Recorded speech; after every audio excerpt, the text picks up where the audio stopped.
Olá, você que está aí do outro lado, nos assistindo, nos ouvindo. Aqui é o podcast do Instituto Láurea de Ensino.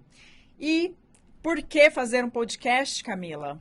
Porque a oratória precisa ser exercitada. E hoje eu tenho mais uma convidada para que nós possamos conversar, dialogar e exercitar a nossa oratória e comunicação.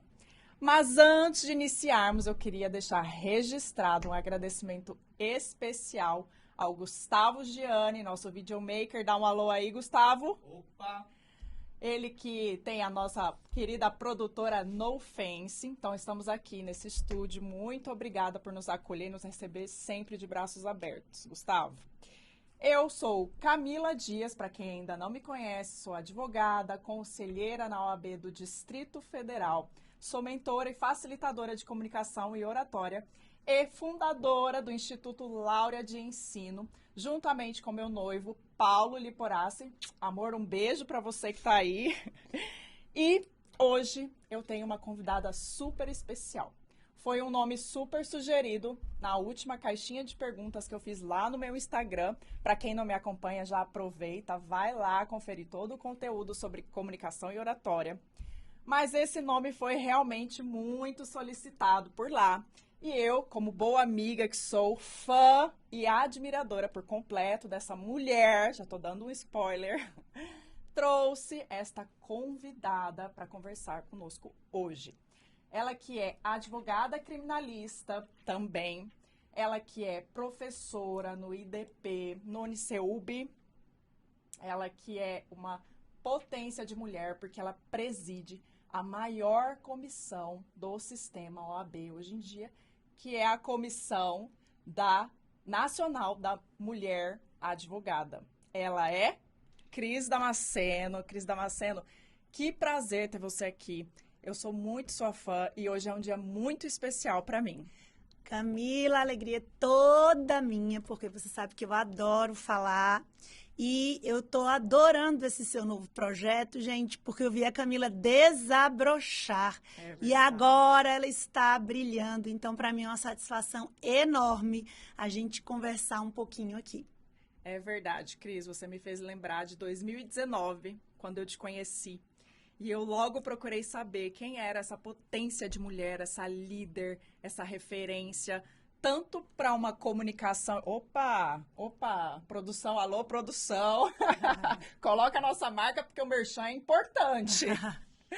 Mas lá em 2019, Cris, quando eu me juntei ao grupo, à OAB, eu logo procurei saber quem era você, porque você tem uma liderança muito natural, muito agregadora e que me fez ser muito bem acolhida pelo grupo. Eu lembro muito bem dos nossos primeiros contatos e desde já queria deixar registrado aqui todo o seu acolhimento, não só comigo, mas mulheres, homens, jovens. Naquela época eu me lembro muito bem que a gente estava formando um grupo muito novo e você sempre muito acolhedora, dando direção, dando conselhos. E eu te agradeço muito por isso e é por isso, não só por isso, que eu guardo um carinho muito grande por você. Mas hoje eu estou aqui para trazer algumas pautas que eu tenho curiosidade de saber de você. E para começar, eu queria saber quem é a Cristiane Damasceno, para além de todos esses títulos.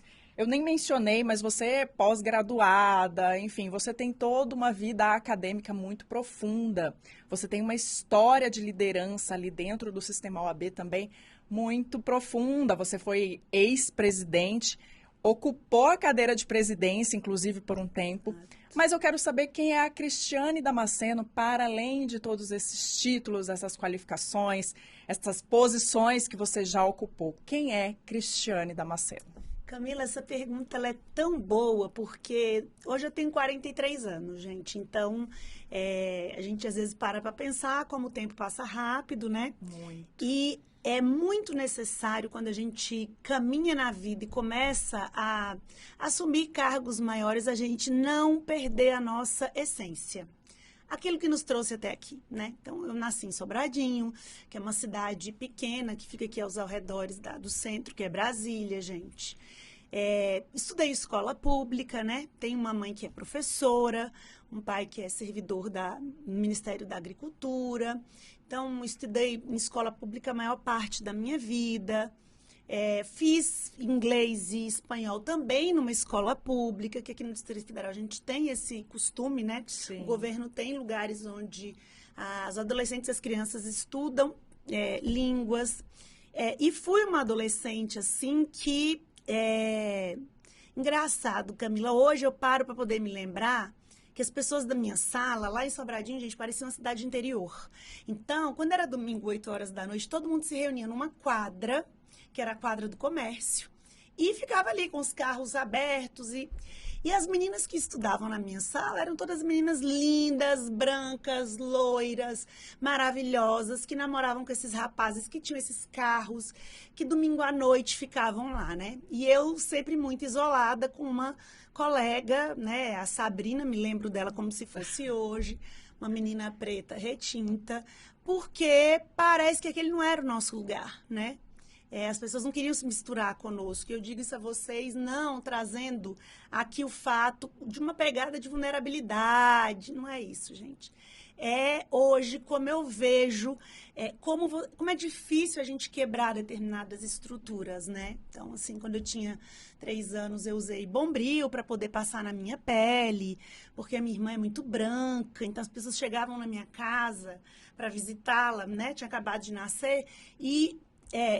me ignoravam completamente, achavam que a minha irmã era, né, a criança da casa e tal. Então, hoje a gente vê como é que isso trouxe esse impacto na gente. Depois eu me formei, fui para fazer faculdade, foi uma luta muito grande, porque eu passei no Uniceub, minha mãe não tinha condição de pagar.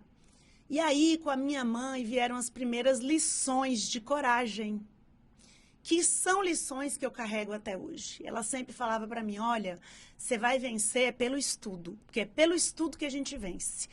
E essa frase, ela se introjetou em mim. Então, eu pegava ônibus todo dia, 6h15 da manhã, tive tendinite nos 2 braços, porque na minha época a gente carregava código, né? Ia andando do CEUB até o TRF, gente, que é uma distância considerável, de quase 2 quilômetros. Eu almocei diversas vezes na esplanada debaixo de árvore, com a minha marmitinha. Então, a minha história, ela é muito parecida com a história de muitas advogadas e advogados hoje, para poder chegar até aqui. E é óbvio que nesse trajeto muitas coisas aconteceram, né? Então, com 22 anos, eu vi a necessidade de entrar em sala de aula, porque eu pensava, eu estou acabando a faculdade, como que eu vou pagar o FIES? Porque a minha faculdade foi toda, né, pelo FIES. E comecei a entrar em cursinho em sala de aula, me preparei, né? E o meu maior teste de coragem foi nesse momento que eu entrei em sala de aula para dar aula para 60 homens, que eram policiais militares, armados. E eu falo isso porque tudo isso tem uma simbologia, tá? Eu tinha 22 anos na época, né? Então, quando eu entrei em sala de aula, eu falei, cara, esse aqui é o caminho para mim, para eu ganhar dinheiro, porque naquela época eu não tinha carro. Eu vestia a roupa das minhas colegas, né? Graças a Deus que existiam pessoas assim. E eu falo para vocês que não encare isso, nada do que aconteceu na vida como algo ruim, mas como algo que faz parte do processo de construção de quem você é. Né? Então, às vezes a gente quer estar em lugares muito altos sem passar pelo processo e sem adquirir as habilidades necessárias para ser colocado naquele lugar de liderança. Então, eu ganhava a roupa delas, eu não ia me formar, eu era presidente da comissão de formatura, gente, mas não ia participar porque eu não tinha dinheiro para pagar, né? E aí, próximo do dia da formatura, minha amiga Camila, assim, por quem eu tenho uma paixão absoluta, tá vendo, Camila? Coincidência, não por acaso. Não por acaso. Ela me deu o vestido, o sapato, o brinco e 10 convites para eu ir para formatura. Então, você está entendendo o tanto que Deus é bom o tempo todo, porque, veja, eu já estava ali sem esperança, mas preparei tudo com muito amor para todo mundo. Mas Deus, ele também está nesse processo com a gente, né? Então, é importante eu ressaltar isso. Então, a minha vida, ela foi uma vida construída desse jeito. E da sala de aula eu não saí. Esse ano eu faço 22 anos, viu, gente? Em sala de aula, né? Em 2008 eu entrei para graduação. Já dei aula na UPS. Hoje dou aula no IDP e no CEUB, na graduação e na pós-graduação. Tem um grupo de estudos que é a minha paixão, que é sobre o sistema prisional, né? Então, Deus colocou algo forte no meu coração para resgatar. Vocês foram para fora estudar o sistema prisional. Fomos para fora, né? Passamos 45 dias na Europa para poder entender como é que eram as melhores prisões do mundo para construir um projeto, né? Mais humanizado de prisão, né? Não termos essas fábricas de animalização de pessoas, né? Porque a gente tem que encarar que durante a vida todos nós erramos, né? Então, às vezes a gente julga demais os outros, mas a gente não consegue olhar para dentro de nós. Então, assim, isso foi colocado no meu coração. Eu fazia esse trabalho voluntário, assim, quebrando pedra. Mas o que eu quero dizer para vocês, as pessoas falavam para mim, você está enxugando gelo. E algo muito forte veio no meu coração. Não, eu não estou enxugando gelo. Porque se uma vida foi modificada e várias foram modificadas. Nós temos, assim, cases de sucesso de mulheres que, assim, não tinham nada, eram improváveis ao quadrado. E hoje são formadas em direito, tem casa, tem carro. Então, deixa eu falar, o bem que a gente faz, se for para uma pessoa, não importa, você não está enxugando gelo. Você já cumpriu a sua missão. Então, isso era a minha grande paixão, né? Então, depois eu entrei na OAB como conselheira seccional, né? Já estava próxima da OAB desde 2015. Fui vice-presidente aqui da seccional, assumi, né, a gestão num período assim, desafiador, porque a gente estava fazendo pela primeira vez uma eleição, né, eletrônica, virtual, né, gente, fiquei sozinha. Promessa de campanha, cumpriu totalmente. Então eu coordenei isso, fazia todos os regulamentos, ia fazer a comunicação para as pessoas votarem.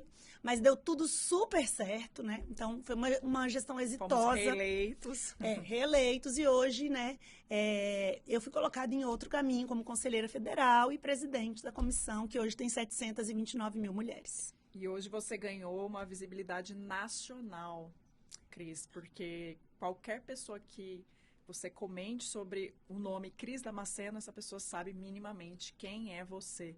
O Furacão, a mulher que você é, o que você representa hoje na sociedade, não só para mulheres. E aí eu queria fazer uma correção que você trouxe na sua história, que você traz como exemplo para advogados e advogadas, mas você impacta toda a sociedade, não só a mulher ou o homem advogado e advogada. Então, eu anotei alguns pontos que você trouxe aqui e eu queria explorar mais um pouquinho sobre o seu passado, tudo que você fez, tudo que aconteceu com você, todas as circunstâncias que se passaram na sua vida. Eu costumo dizer que isso é o que nos forja, que nos prepara para assumir o papel que nós ocupamos hoje. Então, tudo isso que aconteceu na sua vida não aconteceu por acaso. Eu tenho certeza que marmitar embaixo de uma árvore, num calor que faz aqui em Brasília, com certeza te ensinou algo para que você seja a Cristiane Damasceno que você é hoje, valorizando qualquer que seja o ambiente, as pessoas que estão com você nessa jornada.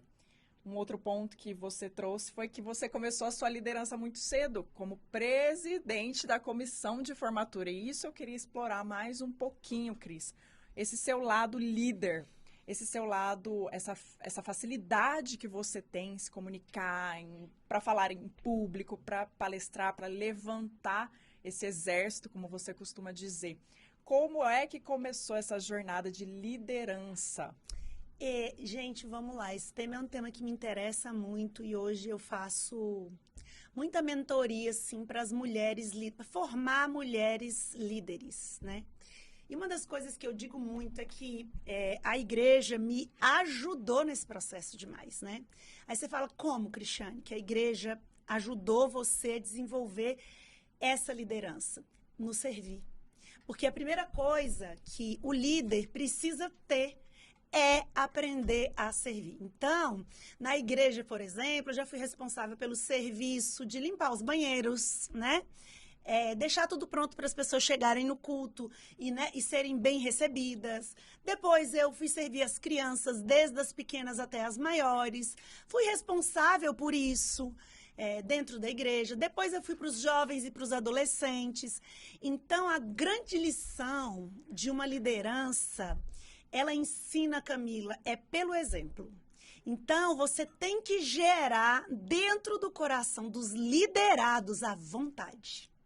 E essa vontade você gera as pessoas vendo que você serve. Então, duas coisas foram muito importantes para mim. Primeiro, aprender a servir. Segundo, a ter um propósito. Então, a igreja me trouxe muito isso também, né? Então, quem quer liderar precisa ter esses dois pontos dentro de si. Porque ser chefe, todo mundo é. Agora, liderar, e o chefe, gente, qual que é a diferença? Ele não consegue despertar a vontade de que as pessoas trabalhem no domingo, ele não consegue despertar a vontade de que as pessoas fiquem mais tempo do que deveriam, mas o líder não. O líder é aquela pessoa que cativa. É aquela pessoa que fala, nós estamos juntos, você não está sozinho, eu estou aqui para caminhar com você, você vai dar conta, estou para te ajudar nos seus erros e te levantar. Então, essa é a posição de liderança. E a gente não pode esquecer, eu acho que um terceiro ponto, mas depois a gente volta aqui para falar só disso, é muito importante, é o líder proteger os seus liderados. Então, as pessoas elas têm que sentir segurança na liderança. Tem que sentir, falar, deixa eu te falar, tem um gigante ali na minha frente. Se você mexer comigo, você vai estar mexendo com ele.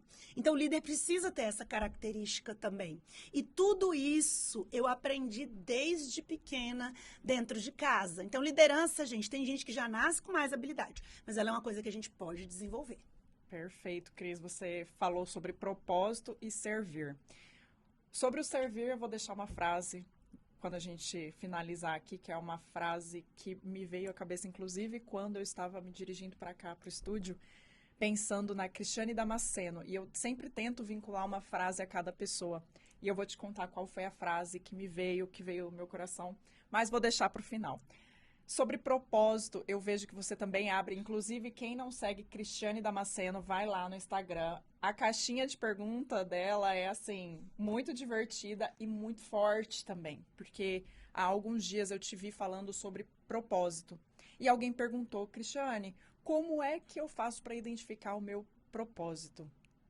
E é nítido, eu consigo enxergar em você o teu propósito, mas eu queria que você contasse para quem está nos assistindo ou nos ouvindo sobre esse fato de identificar o seu propósito, porque eu recebo também sobre isso. Apesar de falar de comunicação e oratória, a gente acaba abraçando vários assuntos e você sabe que você também recebe esse tipo de pergunta. Então, fala um pouquinho sobre isso. Camila, eu vou começar não definindo o que é propósito, mas dizendo para vocês a importância de você ter isso dentro do seu coração. Porque, vejam, se a gente não tem o propósito claro dentro de nós, as coisas começam a perder o sentido. Você começa a ficar enfadado, enjoa do trabalho, não quer estar mais ali, não tem coragem de lidar com as dificuldades. E lembre-se que quando a gente se define na nossa vida profissional, às vezes a gente pode passar anos a fio num lugar. Mas pode ser também que no primeiro ano você mude. Hoje eu vejo, gente, que isso não tem problema nenhum. Isso não significa que você é instável. Não, simplesmente mudei o curso da minha vida. E isso pode acontecer. Então, tire esse peso de que você tem que ficar a vida inteira estático no mesmo lugar. Isso era um formato de vida que a gente tinha nos anos 80. Mas nós estamos em 2024, né? Então, você pode mudar? Claro que você pode mudar. Você quer mudar de país, de ideia, de formato de trabalho? Óbvio, mas isso aí a gente pode voltar para falar também, porque a gente precisa de planejamento para isso e a gente precisa ter tranquilidade para poder fazer isso. Mas eu acho que enquanto você se define, ou você já se definiu, para você ser feliz e para você ter força para executar o melhor que você pode, da melhor maneira, você precisa ter esse propósito dentro de você. E o que é o propósito, então? O propósito é aquela atividade, é aquela condição, é aquilo que você ama. Quando você olha para o negócio, você fala assim, meu Deus, me encontrei. É isso que eu quero. É isso que eu quero. Então, assim, quando eu comecei, por exemplo, a fazer atividade no presídio com os alunos, gente, aquele negócio ali mexia comigo. Era o teu combustível. Era o meu combustível. Eu saía de lá, assim, com a serotonina e a dopamina lá em cima. Você sabe por quê? Porque aquilo é o propósito. Então, o propósito, ele mexe com as nossas estruturas, né? E, ao mesmo tempo, de trazer essa alegria. Então, quando seu coração se alegra, você se sente satisfeito. Você tem aquela sensação, poxa, eu tô aqui no mundo e eu faço algo que vou deixar marcado na história. Isso é o propósito. E a gente pode ter mais de um propósito, gente, na vida? Claro que pode ter. Conforme a gente vai evoluindo, as nossas incumbências, elas também vão aumentando. E o nosso propósito, ele vai se diferenciando. Então, ao mesmo tempo que o propósito traz alegria, o propósito também traz calmaria e paz. Então, você vê que você está no lugar certo, você sente aquela alegria, que você chega, respira fundo, e aquilo traz energia para dentro de você. Isso é o propósito. Então, se você quer ter uma vida feliz, se você quer ter uma vida realizada, se você quer passar por essa vida e não passar a lazeca pagodinho, eu chamo assim, deixa a vida me levar, a vida leva eu, procure algo que mexa com o seu coração, que acenda a sua paixão, que você faria de graça se fosse preciso, porque é isso que é o seu propósito. É verdade, eu concordo com todas as palavras que você disse, inclusive a resposta para essa pergunta me marcou muito, porque uma vez a gente conversando, e a gente tem vários momentos desses, a gente falou sobre propósito, e você me disse assim, Camila, propósito é algo que quando você se imagina fazendo, traz paz para o seu coração. Eu resumi tudo isso que você disse a essa única frase, eu guardei, como você costuma dizer, na tábua do meu coração. Então, toda vez que eu penso, por exemplo, em ajudar pessoas através da oratória, da comunicação, de capacitar mais mulheres também, porque eu vejo que o maior problema hoje é, inegavelmente, mulher. A mulher, ela tem um pouco mais de dificuldade para falar em público, para se expor. Muitas me procuram pedindo ajuda. Eu fui convidada para uma palestra, estou pensando em dizer não. Não, jamais diga não para essa oportunidade. Então, quando eu penso em todas essas pessoas que eu posso ajudar, é algo que traz paz para o meu coração. E você me ensinou isso. Eu queria saber também, Cris, hoje, você é uma mulher sendo essa referência, essa pessoa que escreve na tábua do coração de muitas pessoas. Qual que é o maior desafio da Cristiane Damasceno hoje? O que você tem enfrentado de dificuldade na sua caminhada, apesar de fazer o bem para tantas pessoas? Porque eu sei que é parte do seu propósito, como você mencionou, sobre a questão do presídio. Você foi lá, não foi à toa, não foi a passeio. Não. Você foi com um olhar para ajudar pessoas. E veja como o expandir para além da advocacia, do sistema OAB, você foi atrás de fazer o bem para a sociedade. Você está incomodada com alguém que está lá para além, para a periferia, para além do mundo que acontece aqui. Então, qual que tem sido o seu maior desafio hoje, apesar de tudo isso? O meu maior desafio hoje tem sido, porque vejo o processo, ele é a vida toda, tá, gente? Você fala assim, um dia vai parar. Não, ele não vai parar. Se você tem um propósito claro no seu coração de chegar ali, ou de você estar em determinada posição, porque você quer mudar aquela esfera, deixa eu te contar um segredo. O processo, ele é contínuo. Isso é uma coisa que eu já me contentei, né? E às vezes eu falo para Deus, Jesus, qual é o dia, né? Que a crente vai ser glorificada, né? Mas isso faz parte da nossa mudança interior. Porque à medida que a gente muda interiormente, a gente amadurece, a gente percebe que a gente vai, é como se fosse subir numa escada, gente. Mais um degrau, a gente é alçado um pouquinho para frente. E é óbvio que o processo traz desafios, né? Então, hoje, o meu maior desafio é o encorajamento das mulheres para elas se manterem nos cargos de poder. Porque a luta pelo poder, por si só, independente do gênero, ela já é difícil. A nossa chegada nesses espaços, ela tem um plus, e aqui eu não estou fazendo mimimi, porque eu não sou uma pessoa assim, né? Então, pela história que eu tracei aqui, eu sou uma pessoa que tem coragem para poder quebrar os desafios. Mas eu também não estou aqui fazendo uma crítica às mulheres, porque esse plus ele é meio pesado, né? Então, falam da nossa roupa, criticam o nosso cabelo, o nosso tom de voz, a nossa forma de agir, as nossas unhas pintadas, se você tá ou não com batom, porque você está sendo ausente em casa e não está prestando auxílio aos filhos, né? Como se essa tarefa fosse só das mulheres e também não dos pais. Então, nós temos, assim, uma série de requisitos para que a mulher chegue como mulher, viu, Camila? Gente, eu tenho que dizer isso. Porque muitas de nós, especialmente aquelas que estão aí nos anos 90 e 2000, quando nós invadimos determinados espaços, elas tiveram que passar por um processo de masculinização com relação à roupa, à sua forma de agir para permanecerem nesses espaços.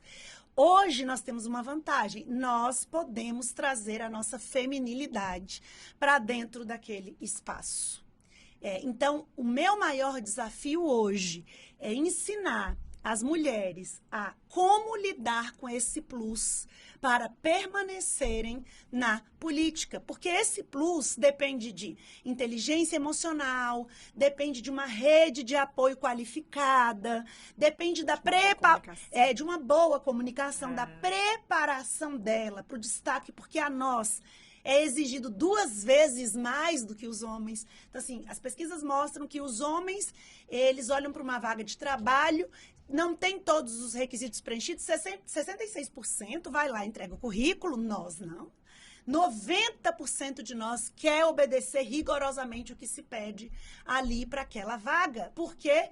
Porque ainda nós não nos sentimos ainda capacitadas para isso. Então, assim, a gente sempre tem que superar, você sempre tem que ser boa demais no que você faz, para as pessoas terem que te tolerar e te incluírem dentro daquele espaço. Entendam, isso aqui não é uma guerra dos homens contra as mulheres, porque nós temos diversos homens humanistas que estão aqui nas trincheiras conosco, grudado nas nossas mãos, nos impulsionando para subir. Porque à medida, gente, que os homens assumem esse papel junto conosco, e vejam, não é porque nós queremos ser superiores, tirem esse discurso da cabeça. Nós só estamos pedindo para entrarmos no elevador com vocês. Porque hoje nós subimos a escada de 50 andares com de salto alto. De salto alto. Um monte de sacolinha, né? Que são os filhos, muitas vezes o doutorado, o casamento. O trabalho. Aí vocês vão lá, apertam o elevador e sobem. Sem nenhuma mochilinha. Sem nenhuma mochilinha. Então, o que a gente está pedindo é o direito de apertar no elevador e subir. Não é ocupar todos os espaços, que particularmente eu gosto dos homens, né? Tem que deixar isso claro. Então, não sou aqui uma adversária. Mas é a gente ganhar esse apoio contra essa violência. Porque, veja só, isso é ruim para todos nós. Não é só para a mulher. E eu costumo, Camila, falar muito para os homens assim, eu estou aqui nas trincheiras pelas filhas de vocês. Você criou essas meninas tão bem, com tanto amor. De repente, ela é uma potência e não pode estar naquela presidência daquela empresa, né? Então, hoje, nós estamos aqui, eu estou aqui, a Camila está aqui. E nós pagamos um preço por isso, porque nós queremos, é o propósito, deixar o nosso legado para aquelas e aqueles que vêm depois de nós. Então, essa não tem que ser uma luta nossa, só das mulheres, mas também dos homens. Eu quero convocar os homens humanistas para estarem ao nosso lado, porque nós nos complementamos, viu, gente? Vocês têm características que nós não temos e nós temos características que vocês não têm. Então, isso aqui não é uma guerra. A nossa guerra é contra a violência. Então, nós temos que nos hermanar e direcionarmos a nossa energia, não para ficarmos mutuamente polarizando. Exatamente. Mas sim, para a gente combater o grande mal que é a violência. Unidos. Unidos. Perfeito. Cris, você me fez lembrar de um termo que a gente utiliza muito quando a gente fala da pauta feminina, quando a gente fala sobre mulher em espaço de poder, que é o termo sororidade. E eu queria entender de você. Você falando aí, eu consegui extrair algumas lições, estou anotando tudo aqui no meu caderninho, mas eu queria deixar registrado isso na tábua do coração de quem está nos ouvindo. Para mim, sororidade, ela vem num significado bem resumido com 2 palavras: impulsionamento e protagonismo.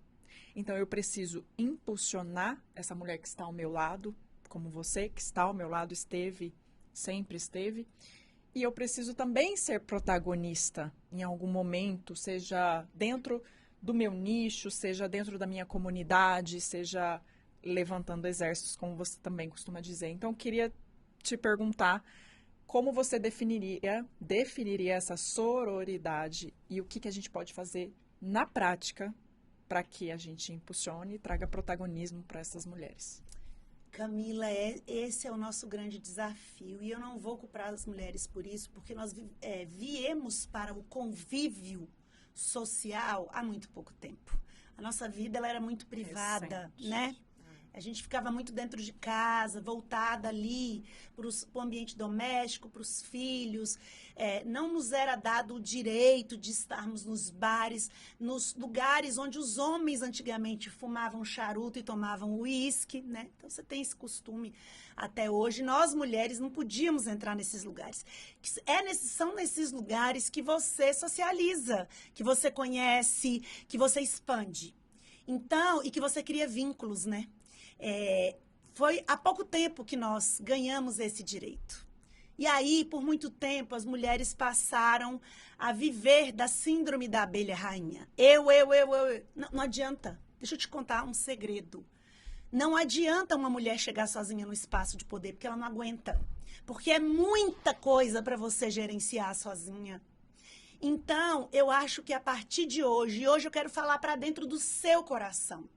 Fazer o treino todo dia. Se uma mulher está brilhando, vai lá e elogia. Vai lá e diga, nossa, você me representa. Ah, mas ela é péssima. Mas os homens fazem isso direto. Ou você acha que não? Deixa eu te dizer um negócio, acaba com essa rivalidade interna. Ah, mas ela fez isso comigo. Ou, deixa eu te dizer um negócio, e eu falei num discurso que eu fiz esses dias, gente, que abalou um pouco o Brasil. Polêmica. Exato. É que eu estava aqui por todas as mulheres, inclusive por aquelas que me criticam. Inclusive por aquelas que me atacam. Ou que não se identificam. Ou que não se identificam. Não tem problema, eu tô aqui por todas. E eu falo por todas. Então, se você hoje está sentado numa cadeira, você, mulher de destaque, tenha certeza que houveram outras atrás de nós, como Berta Lutz, que lutou pelo nosso voto, né? No nosso caso do direito, Mirtes de Campos, 7 anos tentando ser advogada. Se ela não tivesse lá insistido, persistido e quebrado barreiras, nós tínhamos levado muito mais tempo para poder sermos admitidas no antigo Instituto dos Advogados do Brasil. Vocês estão entendendo? Agora imagina a luta delas, uma luta solitária, porque na época da Mirtes tinha mais 2 mulheres que também eram formadas em direito, mas não eram advogadas e nem estão na história. Olha o que eu estou falando para você. O nome delas não foi escrito na história porque elas não tiveram a mesma coragem da Mirtes. Elas só ficaram no bacharelado do direito e ela se tornou advogada. Então, o que eu quero te perguntar é, você quer colocar o seu nome na história ou não? Você quer fazer a diferença ou não? Porque se você quiser fazer, você vai ter que se revestir disso e trazer outras com você. Pegar na mão, ensinar. E é isso que eu tenho feito com as mulheres, gente. Hoje, assim, Camila, eu todos os dias, inclusive sábado e domingo, eu não tenho um dia que eu não faça uma mentoria para uma mulher, pelo menos de 5 minutos. E eu tenho dado essa abertura para elas trazerem as dificuldades para mim, para a gente montar um plano estratégico, para ela poder saber agir dentro daquela situação. Porque eu não me interesso de sentar em lugares de posição sozinha. Eu quero chegar com todo mundo junto e perto de mim. Eu quero chegar e sentar na cadeira e as mulheres sentarem junto comigo lá. Eu tenho aquela sensação que eu estou sentando com todas as advogadas do Distrito Federal dentro de uma presidência, por exemplo, que nós já somos 40 mil, né? Então, quando eu sentar, eu quero que elas sintam, quando observarem minha foto, eu também estou sentada ali naquele lugar, ela me levou até ali, né? Como a nossa ministra Daniela Teixeira. Então, assim, Perfeito, bem lembrado. eu me sinto representada quando ela se sentou naquela cadeira, né? Eu sinto que a Cristiane Foi como também... se a gente estivesse sentando também, né? Também Junto ali, com ela. né? Porque a gente sabe da luta dela de 20 anos por esses espaços e o que ela fez para abrir e As portas pra oportunizar gente. o espaço para nós, né? Sozinha muitas vezes, né? De fato. Então, a sororidade tem que ser... Você não tem coragem de estar na vida política, você não quer isso, você tem total direito. Mas pegue na mão daquela outra mulher, fique com os filhos dela para ir para uma reunião política, tá? Oferte recurso financeiro para ela poder participar, mas não deixe ela só. Não deixe ela sozinha, tacando pedra nela, deixando as pessoas falarem. Sabe por que a gente gasta energia com isso, Camila. A gente se cansa. Se cansa e você perde o foco daquilo que é importante. Verdade, Cris. Você falou algo aí que me fez lembrar sobre mentoria. Esses dias eu fui procurada por uma mulher muito forte também, do sistema OAB, e ela estava em busca de uma mentoria de comunicação e oratória. E ela me disse, e eu costumo perguntar, fazer um raio-x antes, para entender a necessidade, a real expectativa em relação àquela mentoria. E ela me disse, eu me inspiro na Cristiane Damasceno e eu queria ter uma comunicação como a dela. Eu falei, olha, veja bem, Cris, já elogiando a sua comunicação, e eu vou querer o segredo dessa comunicação, você vai ter que contar aqui pra gente, porque quem está assistindo esse podcast ou ouvindo precisa sair daqui com mais uma lição sobre comunicação e oratória.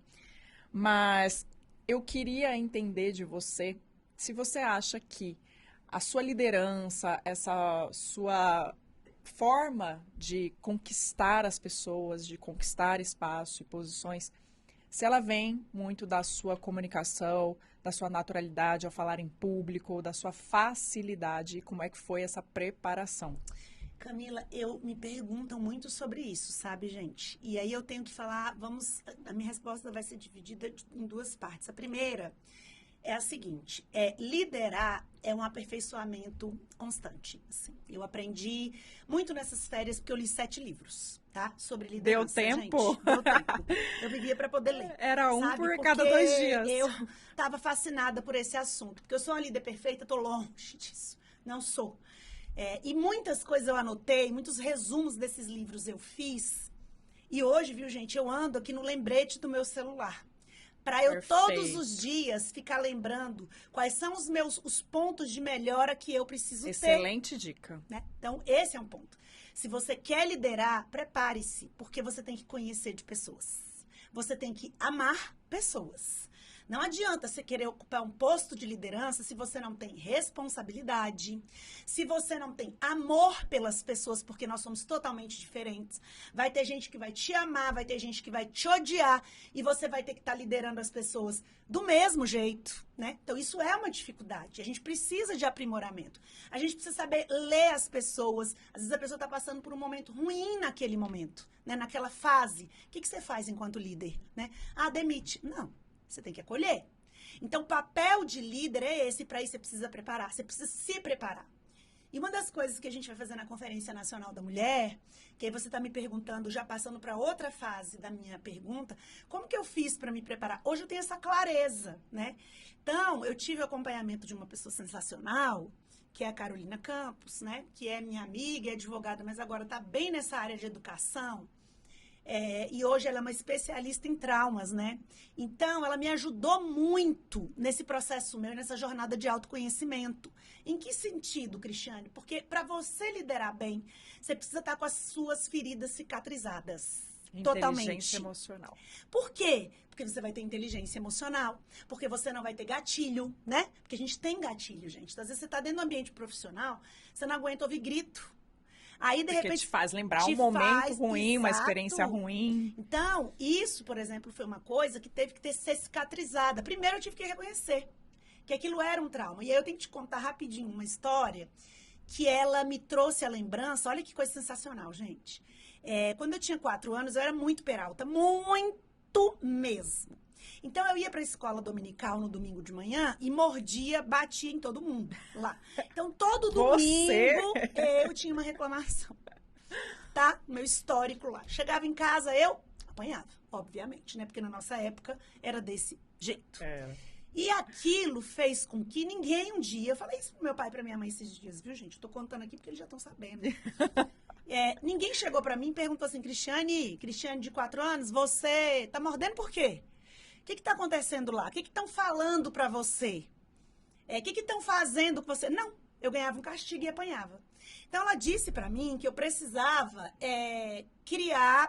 entender que aquilo fez com que, com 4 anos, eu criei uma carapuça. Então, toda vez que eu via que eu ia sofrer alguma ameaça, pronto, eu colocava aquela carapuça e falava, vamos para a guerra. Vocês estão entendendo? Então, isso era um trauma. que ela, nesse processo, nós estamos na fase, né, gente, de cicatrização dessa ferida. Então, para a gente liderar, Camila, a gente precisa entender que todos nós temos essas feridas e elas precisam ser curadas. Por isso que você precisa se autoconhecer. É muito profundo isso tudo que você disse, porque eu tenho até, inclusive, um módulo específico dentro do meu curso de oratória sobre inteligência emocional. Porque se você não curar esse trauma que está aí, desse momento, de todas essas circunstâncias ruins, essas experiências ruins, você não consegue ter essa facilidade na comunicação. As duas coisas estão realmente muito interligadas. Muito. Esses dias eu até postei, não sei se você viu um vídeo no meu Instagram, de uma amiga minha, quando pequena, que foi apresentar um trabalho na escola, e ela, ao pegar o microfone, começou a falhar, acredito que tenha dado um branco nela, ela começou a chorar, desistiu, travou, só que ela teve a sorte de encontrar uma professora ali, no momento, ali no ambiente, que pegou na mão dela e falou, você vai conseguir, você se preparou, você vai conseguir. Olha, aquilo ia virar um trauma para o resto da vida dela. E sabe o que a professora estimulou essa criança a fazer ali na hora? A pegar o microfone de novo e a conseguir cumprir o papel, a missão que ela estava lá para cumprir. Então, é disso que a gente precisa, Cris. É disso que a gente precisa. É por isso que a gente pode depois voltar. Hoje eu estou abrindo vários temas. Já estou anotando aqui as sugestões. O processo de autoconhecimento, ele é muito necessário, né? Para você ter contato com quem você é. Para você ver os seus pontos fracos, os seus pontos fortes. E aí as pessoas falam o seguinte, que eu aprendi, eu vou ensinar para você agora nas férias, né? O John Maxwell, ele é uma pessoa que é o papa da liderança, assim, no Brasil e no mundo. No Brasil não, no mundo, né? Porque ele é americano. E ele é um dos maiores escritores sobre esse assunto, né? E ele diz, assim, coisas muito claras. E teve uma coisa que me impressionou, porque ensinam pra gente de outra maneira, é que nós temos que exaltar e desenvolver os nossos pontos fortes. Sabe por quê? Porque quando aquilo vai se tornando grande, ele vai consumindo aquilo que é fraco. Então as pessoas falam, não, vamos trabalhar os pontos fracos, você vai perder muita energia ali, né? Perfeito. Porque muitas vezes são muito profundos, né? Então, mas o processo de autoconhecimento, gente, ele é necessário. Quem que você é? Né? Você é tímido, você... E por que você é tímido? E por que você é? Então, se autoconheça, para que você tenha isso, né, rasgado na sua frente. Você fala, vamos lá, trabalhar agora para eu me tornar uma pessoa melhor, me tornar um líder de sucesso. Essa é a minha caminhada hoje, né?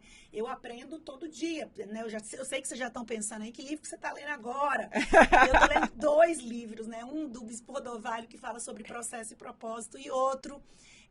da René Brown, né? Que eu aconselho muito você comprar. A Coragem de Ser Imperfeito. Você tem que ler esse livro. É o livro do momento, os 2 que eu tô lendo, que eu revezo, gente. Eu também sou dessas que vou revezando para não enjoar. Para não enjoar. Então, isso é que... e eu leio, faço meus resumos e medito naquilo tudo que eu aprendi para colocar aquilo dentro de mim, aquilo ser uma verdade. A outra coisa que faz parte dessa resposta também, como é que você desenvolveu? Deixa eu te dizer, eu não sou uma comunicadora perfeita, eu vim do cursinho, isso me forjou muito. Mas eu trouxe alguns vícios, porque como eu tinha que terminar todo o direito penal em 6 aulas, eu falava igual uma metralhadora. Rápido. Rápido, alto, porque na minha época, em muitos lugares não tinha microfone. Então, eu alterei muito meu tom de voz, então eu sempre tive problema com isso, sempre falei gritando. Por causa disso, porque que legal que você já entendeu a tua característica. A minha característica total. Que te possibilita. Aí todo mundo fala, mas é porque você tem uma fala agressiva, é por causa disso. Eu dava aula para um público de 100 pessoas, sem microfone. No gogó. Então, eu tinha que falar alto durante 4 horas, por exemplo, né? Então, isso se transportou. Então, o autoconhecimento me fez perceber que existem momentos que eu preciso ter uma fala mais pausada, calma, relaxada. Então, toda vez que eu vou dar uma palestra, eu gosto, por exemplo, de ter 2 ou 3 horas antes, sem compromisso nenhum. Pra quê? Pra que eu faça o meu relaxamento. Aí eu coloco no umidificador um óleo de lavanda, coloco uma máscara, aconselho você muito comprar, nos óleos de camomila, e deito ali numa sessão de relaxamento. Respiração. Quando eu faço isso, relaxo, depois de um banho quente. Eu não gosto de chegar nos lugares agitada, gente, porque eu sou muito agitada. Eu ando a 560 por hora. Isso, Camila, modifica a forma com que eu me porto na hora de falar. Perfeito, perfeito. Você está indo ao encontro de tudo que eu também ensino no meu curso. Acho que a inteligência emocional somada ao hábito de falar em público, como você veio lá da escola, da faculdade, professora, cursinho, então isso tudo forja uma boa comunicação. É claro que a gente sempre, isso é algo que eu costumo dizer, Cris, às vezes as pessoas me perguntam, mas eu já falo bem, será que eu preciso disso aí, desse seu curso? Precisa. Porque todo mundo tem algo a melhorar, a lapidar e mais. Você vai descobrir, você vai jogar luz, consciência para algo que você esteja talvez errando, talvez você esteja acertando e não sabe, e aí você pode explorar ainda mais aquele caminho. Então, o curso de oratória serve para isso, para te trazer consciência, nessa mesma pegada do autoconhecimento. Então, perfeito, adorei a sua dica, anotei e queria te perguntar, tenho uma curiosidade. Você ainda sente nervosismo para falar em público? Gente, eu só sinto nervosismo quando eu não domino o assunto. Aí isso me deixa, assim, desesperada. Só isso que eu tenho para falar, tá?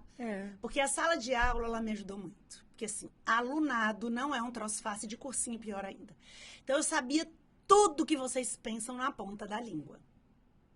Então, isso fez com que meu medo, ele se dissipasse uma vez por todas, sabe?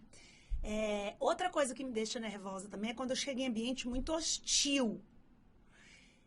Isso me deixa um pouquinho nervosa também, né? Então, quando você está com um ambiente que você tem muitos adversários, então assim, você vai ter que tomar cuidado com muitas palavras do que você vai falar, porque tudo vai ser criticado, tudo vai ser usado contra você. Isso também me deixa nervosa. Eu costumo dizer também, e acho que eu falei até, acho não, certeza que eu falei, Gustavo, pode me ajudar aí, que eu falei no podcast do André Calegari. O nervosismo nunca desaparece 100%. Não. Sempre tem uma dose de normalidade, mas essa dose tem que ser administrável. Então, você chega num ambiente hostil, Cristiane Damasceno, no primeiro minuto, ela está confessando aqui, tem o nervosismo, mas você domina.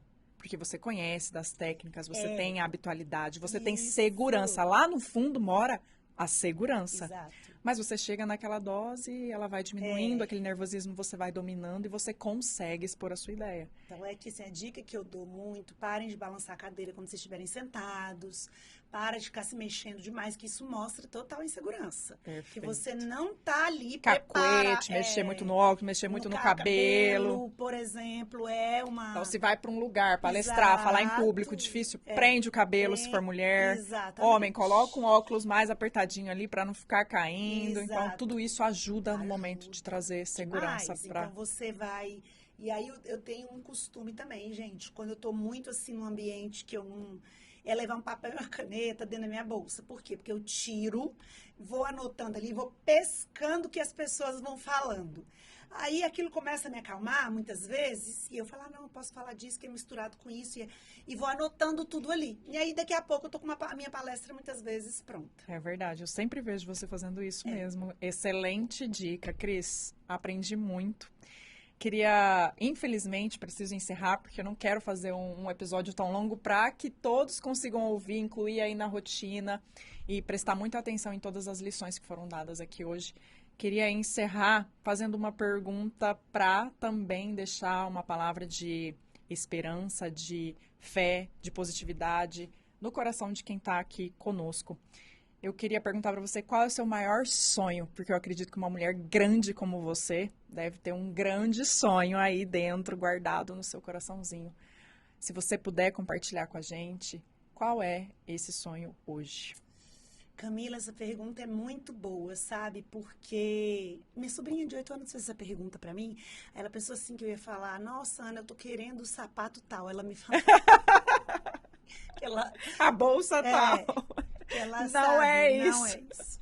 O meu sonho é ver as mulheres ocupando o espaço delas com a qualidade que a gente merece. Hoje esse é o meu sonho. De eu chegar nos lugares assim e elas se sentirem à vontade para poder estar ali, expressarem, né, o que elas pensam, elas terem essa liberdade total. Conforto, acolhimento, porque isso vai me trazer também uma leveza e aquela... aquele sentimento de dever cumprido, sabe? Nossa, tudo aquilo que eu passei. Porque, assim, gente, os processos, eles não são fáceis para a realização dos sonhos, né? Então, toda essa minha caminhada, eu tive perdas na minha vida significativas, né? Um casamento de 25 anos, porque às vezes as pessoas não aceitam caminhar para o nosso lado na direção que a gente quer ir, né? Às vezes a gente começa a entender que tem relação diferente, né? Não pude ser mãe. Então, essas coisas são coisas que a gente sacrifica, viu, gente? Pelo propósito, né? Então, o meu sonho é esse conforto dentro desses ambientes, porque eu acho que isso vai me trazer uma alegria de cumprimento do propósito. Agora eu vou revelar a frase que me fez lembrar a Cristiane Damasceno para a gente encerrar com chave de ouro aqui. Eu gosto sempre, falo no meu curso de oratória, que a gente pode sempre encerrar o nosso discurso, a nossa fala, o nosso momento a oportunidade de fala com uma frase forte, de impacto, algo que tenha marcado a sua vida. É uma forma diferente de começar para não terminar com aquele famoso "é isso". Então, para resumir a frase que me faz lembrar a Cristiane Damasceno é: quem não vive para servir, não serve para viver. É isso mesmo. Obrigada pelo seu servir, Cristiane Damasceno. Um beijo a todos, obrigada. Beijo.